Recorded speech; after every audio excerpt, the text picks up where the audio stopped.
The Singular Death of Morton by Algernon Blackwood.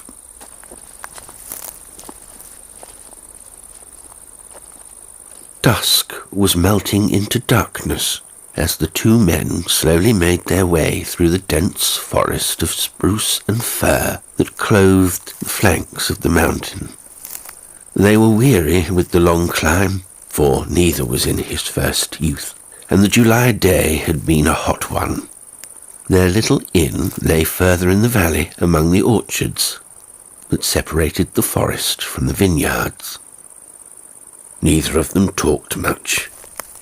The big man led the way, carrying the knapsack, and his companion, older, shorter, evidently the more fatigued of the two, followed with small footsteps. From time to time he stumbled among the loose rocks. An exceptionally observant mind would possibly have divined that his stumbling was not entirely due to fatigue, but to an absorption of spirit that made him careless how he walked. "All right behind?" the big man would call from time to time, half glancing back. "Eh? What?" the other would reply, startled out of a reverie. "Pace too fast?" "Oh, not a bit. I'm coming." And once he added, "You might hurry on and see to supper if you feel like it. I shan't be long behind you." But his big friend did not adopt the suggestion. He kept the same distance between them. He called out the same question at intervals. Once or twice he stopped and looked back too. In this way they came at length to the skirts of the wood. A deep hush covered all the valley. The limestone ridges they had climbed gleamed down white and ghostly upon them from the fading sky. Midway in its journeys, the evening wind dropped suddenly to watch the beauty of the moonlight, to hold the branches still so that the light might slip between and weave its silver pattern on the moss below. And, as they stood a moment to take it in, a step sounded behind them on the soft pine needles. And the older man, still a little in the rear, turned with a start, as though he had been suddenly called by name. "There's that girl again," he said, and his voice expressed a curious mingling of pleasure, surprise, and apprehension. Into a patch of moonlight passed the figure of a young girl, looked at them as though about to stop, yet, thinking better of it, smiled softly, and moved on out of sight into the surrounding darkness. The moon just caught her eyes and teeth so that they shone. The rest of her body stood in shadow. The effect was striking, almost as though head and shoulders hung alone in mid-air, watching them with this shining smile, then fading away. "Come on, for heaven's sake!" the big man cried. There was impatience in his manner, not unkindness. The other lingered a moment, peering closely into the gloom where the girl had vanished. His friend repeated his injunction, and a moment later the two had emerged upon the high road, with the village lights in sight beyond, and the forest left behind them, like a vast mantle that held the night within its folds. For some minutes neither of them spoke. Then the big man waited for his friend to draw up alongside. "About all this valley of the Jura," he said presently, "there seems to me something rather weird." He shifted the knapsack vigorously on his back. It was a gesture of unconscious protest. "Something uncanny," he added as he set a good pace. "But extraordinarily beautiful. It attracts you more than it does me, I think," was the short reply. "The picturesque superstitions still survive here," observed the older man. "They touch the imagination. In spite of oneself, A pause followed, during which the other tried to increase the pace. The subject evidently made him impatient for some reason. "Perhaps," he said presently, "though I think myself it's due to the curious loneliness of the place. I mean, we're in the middle of tourist Europe here, yet so utterly remote. It's such a neglected little corner of the world. The contradiction bewilders.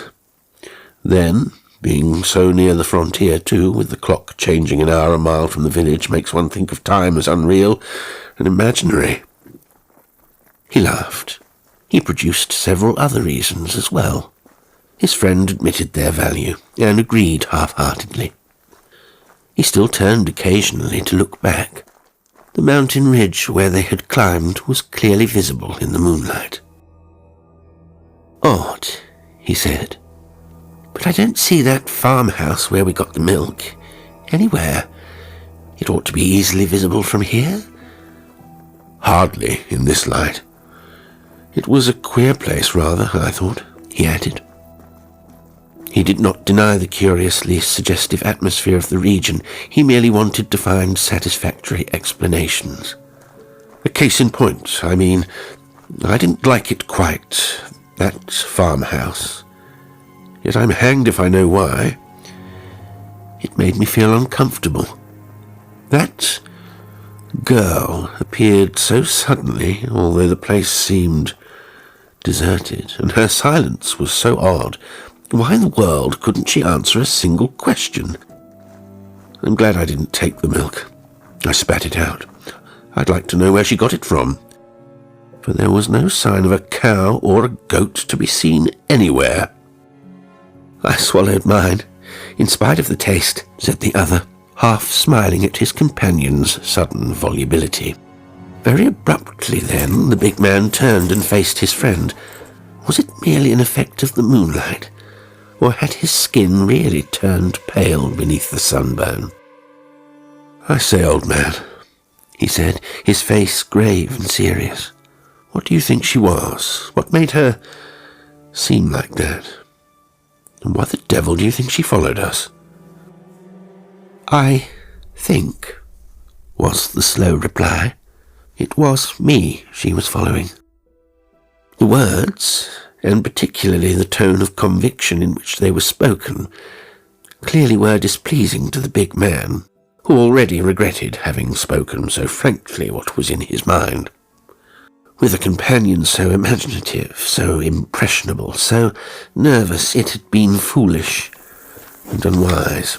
He led the way home at a pace that made the other arrive 5 minutes in his rear, panting, limping, and perspiring as if he had been running.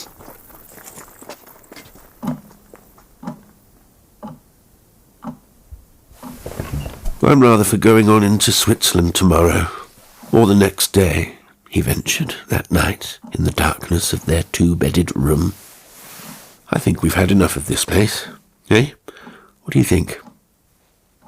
But there was no answer from the bed across the room, for its occupant was sound asleep and snoring. "Dead tired, I suppose," he muttered to himself, and then turned over to follow his friend's example. But for a long time sleep refused him. Queer, unwelcome thoughts and feelings kept him awake, of a kind he rarely knew and thoroughly disliked. Which was rubbish, yet it made him uncomfortable, so that his nerves tingled. He tossed about in the bed. "I'm overtired," he persuaded himself.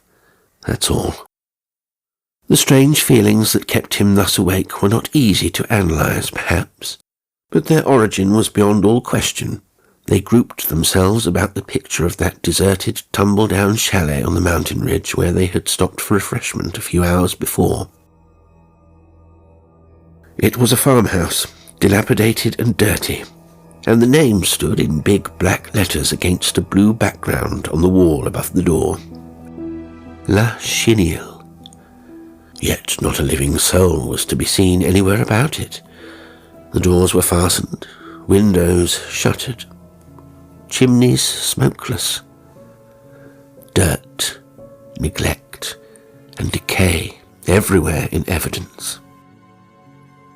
Then suddenly, as they had turned to go, after much vain shouting and knocking at the door, a face appeared for an instant at a window, the shutter of which was half open. His friend saw it first and called aloud. The face nodded in reply, and presently a young girl came round the corner of the house, apparently by a back door, and stood staring at them both from a little distance. And from that very instant, so far as he could remember, these queer feelings had entered his heart. Fear, distrust, misgiving. The thought of it now, as he lay in bed, in the darkness, made his hair rise. There was something about that girl that struck cold into the soul, yet she was a mere slip of a thing. Very pretty, seductive even, with a certain serpent-like fascination about her eyes and movements. And although she only replied to their questions as to refreshment with a smile, uttering no single word, she managed to convey the impression that she was a managing little person who might make herself very disagreeable if she chose. In spite of her undeniable charm, there was about her an atmosphere of something sinister. He himself did most of the questioning, but it was his older friend who had the benefit of her smile. Her eyes hardly ever left his face, and once she had slipped quite close to him and touched his arm. The strange part of it now seemed to him that he could not remember in the least how she was dressed, or what was the colouring of her eyes and hair. It was almost as though he had felt, rather than seen, her presence. The milk. She produced a jug and 2 wooden bowls after a brief disappearance round the corner of the house was, well, it tasted so odd that he had been unable to swallow it, and had spat it out. His friend, on the other hand, savage with thirst, had drunk his bowl to the last drop too quickly to taste it even, and while he drank, had kept his eyes fixed on those of the girl who stood close in front of him. And from that moment his friend had somehow changed. On the way down he said things that were unusual, talking chiefly about the chenille and the girl and the delicious, delicate flavour of the milk, yet all phrased in such a way that it sounded singular, unfamiliar, unpleasant even. Now that he tried to recall the sentences, the actual words evaded him, but the memory of the uneasiness and apprehension they caused him to feel remained, and night ever italicizes such memories. Then, to cap it all, the girl had followed them. It was wholly foolish and absurd to feel the things he did feel, yet there the feelings were, and what was the good of arguing? That girl frightened him. The change in his friend was in some way or other a danger signal. More than this he could not tell. An explanation might come later, but for the present, his chief desire was to get away from the place, and to get his friend away too. And on this thought, sleep overtook him, heavily.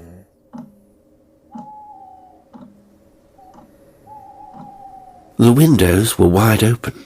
Outside was a garden with a rather high enclosing wall, and at the far end a gate that was kept locked because it led into private fields, and so by a back way to the cemetery and the little church.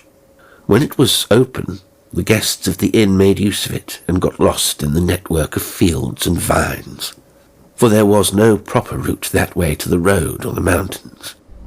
They usually ended up prematurely in the cemetery and got back to the village by passing through the church, which was always open, or by knocking at the kitchen doors of the other houses and explaining their position.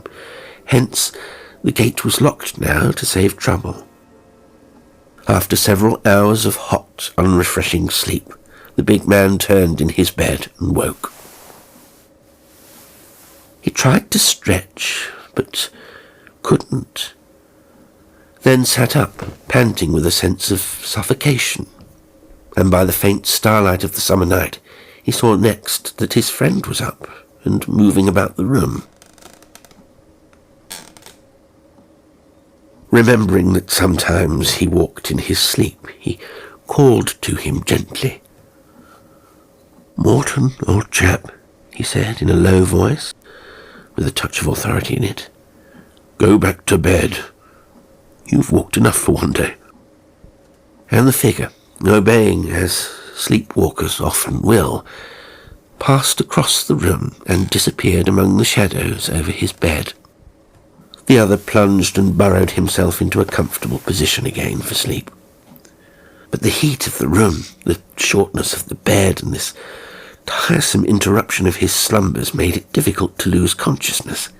He forced his eyes to keep shut and his body to cease from fidgeting, but there was something nibbling at his mind, like a spirit mouse that never permitted him to cross the frontier into actual oblivion.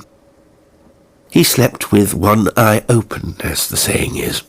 Odours of hay and flowers and baked ground stole in through the open window, and with them, too, came from time to time sounds, little sounds that disturbed him without being ever loud enough to claim definite attention. Perhaps, after all, he did lose consciousness for a moment, when suddenly a thought came with a sharp rush into his mind and galvanized him once more into utter wakefulness. It amazed him that he had not grasped it before. It was this. The figure he had seen was not the figure of his friend. Alarm gripped him at once before he could think or argue, and a cold perspiration broke out all over his body. He fumbled for matches, couldn't find them. Then, remembering there was electric light, he scraped the wall with his fingers and turned on the little white switch. In the sudden glare that filled the room, he saw instantly that his friend's bed was no longer occupied, and his mind, then acting instinctively, without process of conscious reasoning, flew like a flash to their walk of the day, to the tumble-down chenille, the glass of milk, the odd behaviour of his friend, and to the girl. At the same second he noticed that the odour in the room, which hitherto he had taken to be the composite odour of fields, flowers and night, was really something else. It was the odour of freshly turned earth. Immediately on the top of this discovery came another. Those slight sounds he had heard outside the window were not ordinary night sounds. The murmur of wind and insects. They were footsteps moving softly, stealthily, down the little paths of crushed granite. He was dressed in wonderful short order, noticing as he did so that his friend's night garments lay upon the bed, and that he too had therefore dressed. Further, that the door had been unlocked and stood half an inch ajar. There was now no question that he had slept again. Between the present and the moment when he had seen the figure, there had been a considerable interval. A couple of minutes later, he had made his way cautiously downstairs, and was standing on the garden path in the moonlight. And as he stood there, his mind filled with the stories the proprietor had told a few days before of the superstitions that still lived in the popular imagination and haunted this little remote pine-clad valley. Oh, the thought of that girl sickened him. The odour of newly turned earth remained in his nostrils and made his gorge rise.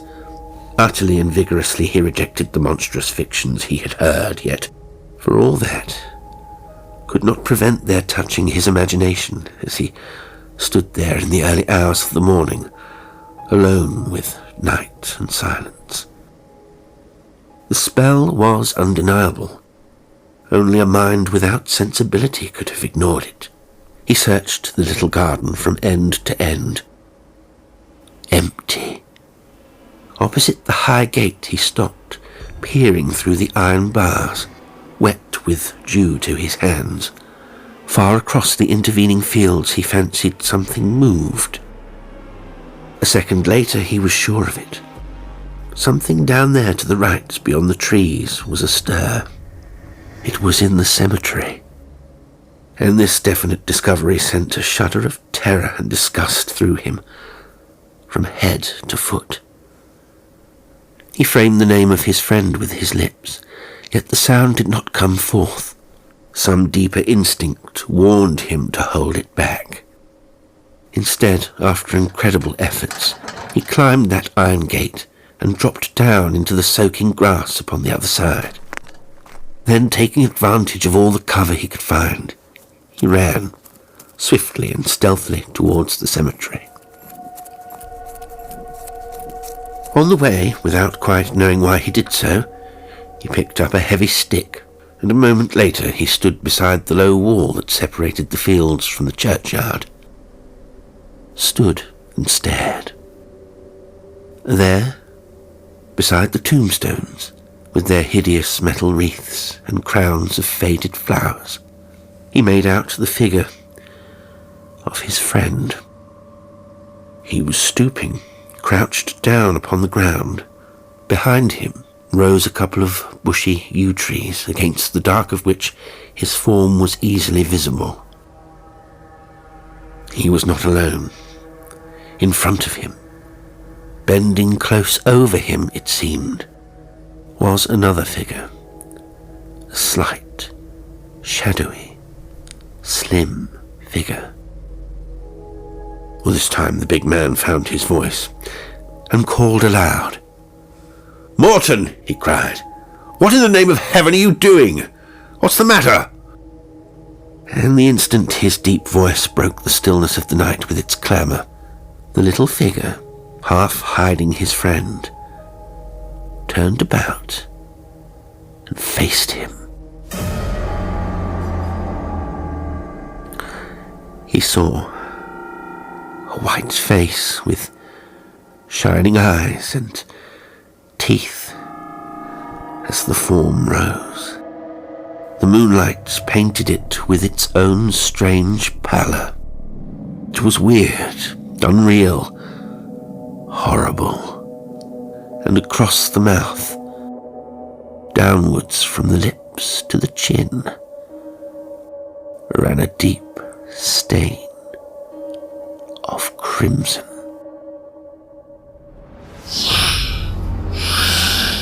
The next moment, the figure slid with a queer, gliding motion towards the trees and disappeared among the yews and tombstones in the direction of the church.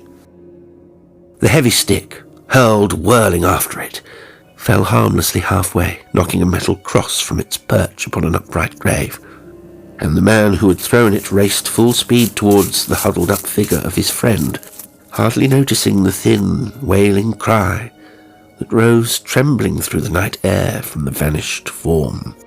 Nor did he notice more particularly that several of the graves, newly made, showed signs of recent disturbance, and that the odour of turned earth he had noticed in the room grew stronger.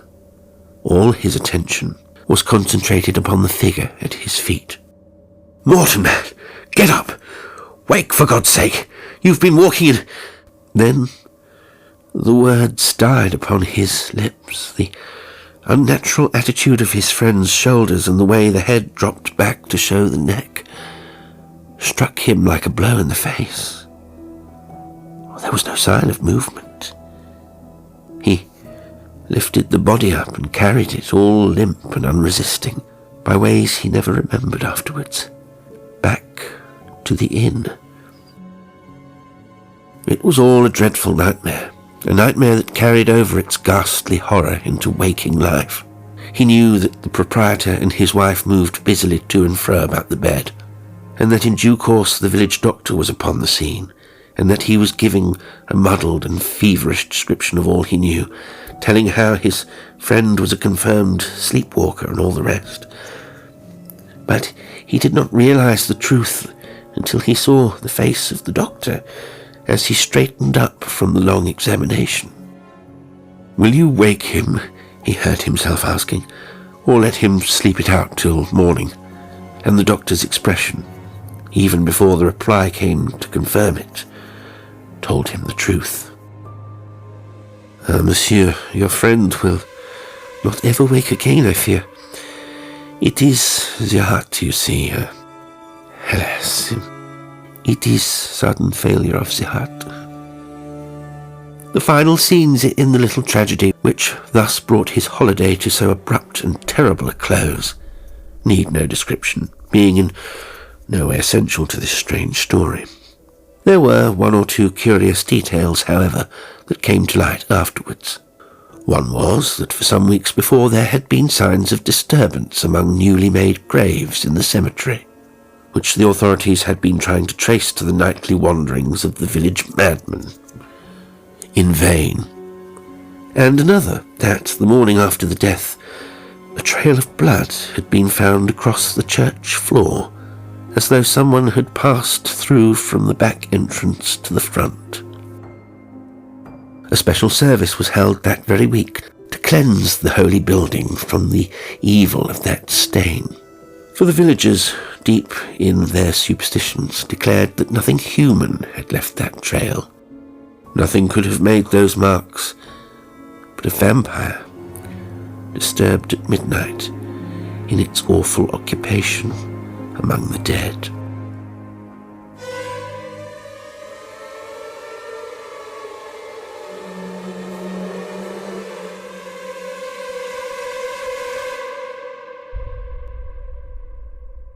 Apart from such idle rumours, however, the bereaved carried with him to this day certain other remarkable details which cannot be so easily dismissed. For he had a brief conversation with the doctor, it appears, that impressed him profoundly. And the doctor, an intelligent man, prosaic as granite into the bargain, had questioned him rather closely as to the recent life and habits of his dead friend. The account of their climb to the Chenille he heard with an amazement he could not conceal. "But no such chalet exists," he said. "There is no Chenille. A long time ago, 50 years or more, there was such a place, but it was destroyed by the authorities on account of the evil reputation of the people who lived there. They burned it. Nothing remains today but a few bits of broken wall and foundation." Evil reputation? The doctor shrugged his shoulders. "Travellers, even peasants, disappeared," he said. "An old woman lived there with her daughter, and poisoned milk was supposed to be used, but the neighbourhood accused them of worse than ordinary murder." "In what way?" "They said the girl was a vampire," answered the doctor shortly.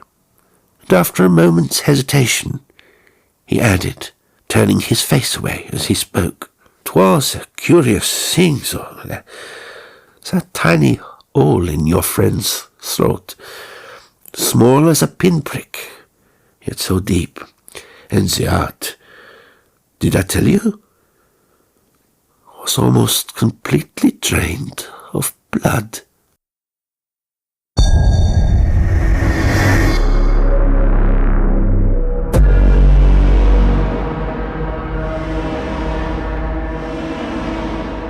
Today's story was The Singular Death of Morton